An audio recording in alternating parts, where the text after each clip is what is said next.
Hey, what's up mga kaballers? Maligayang pagbabalik sa aking channel. Halina't pag-usapan natin ang balita patungkol sa Warriors umakyat na sa standing. Fourth superstar nagpakilala na.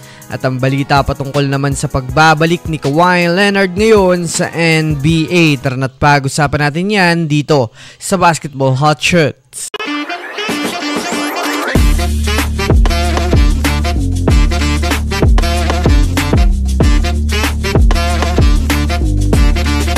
Una nga muna tayong dumako mga kaballers sa sigurado na nga daw ang pagbabalik ni Kawhi Leonard sa Clippers. Well, alam naman nga natin mga kaballers na simula pa lang nga po ng season ay masasabi na nga natin mga kaballers na wala pang Kawhi Leonard na naglalaro sa NBA dahil sa injury nito. Ngunit kahit man nga po mga kaballers wala ang isang superstar ng Clippers na si Kawhi, ay nagagawa pa rin nga po mga kaballers ng Clippers manalo sa kanilang mga nagiging laban, at kahit malakas nga pong kupunan ay tinatalo nga nila mga kaballers.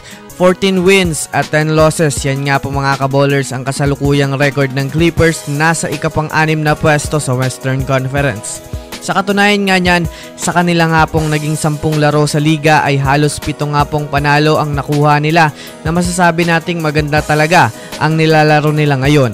Para sa kaalaman ng lahat, kasalukuyan na nga po mga kaballers, nagpahayag ang mga NBA insider na magbabalik na nga po si Kawhi Leonard sa Clippers bago sumapit ang Pasko.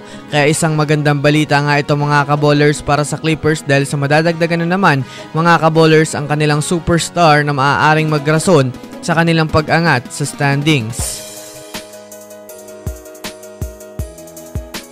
Samantala, dumako naman tayo mga kaballers sa balita patungkol sa kupunan ng Golden State Warriors. Kasalukuyang naitigil na nga po mga kaballers ng Warriors ang kanilang lose streak kaninang umaga dahil sa pagkakapanalo nila sa kupunan ng Houston Rockets sa score na 99-93, na siya namang nagrason mga kaballers sa pagtaas ng kanilang standings sa 13 wins at 8 losses. Pinangunahan nga po mga kaballers ni Jonathan Kuminga ang naging laro kahit wala si Stephen Curry at Draymond Green sa pagtatala ng career high 33 points, na masasabi nating pinatunayan niya nga po mga kaballers na may nag-improve sa kanyang pag-ensayo ng maigi sa nakaraan nilang bakasyon. Matapos nga ang laro ay sobrang na-hype si Stephen Curry at Draymond Green sa ipinakita ni Jonathan Kuminga sa Warriors, dahil nga dito ay nagawang sagipin ni Kuminga ang Warriors sa sunod-sunod na pagkatalo, na masasabi nga natin mga kaballers na isang malaking laro talaga ito para sa kanya.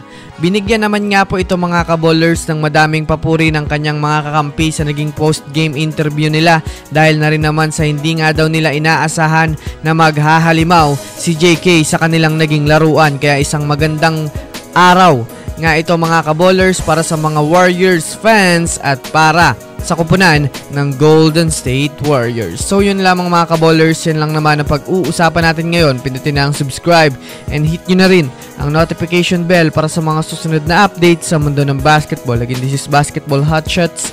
Thanks for watching.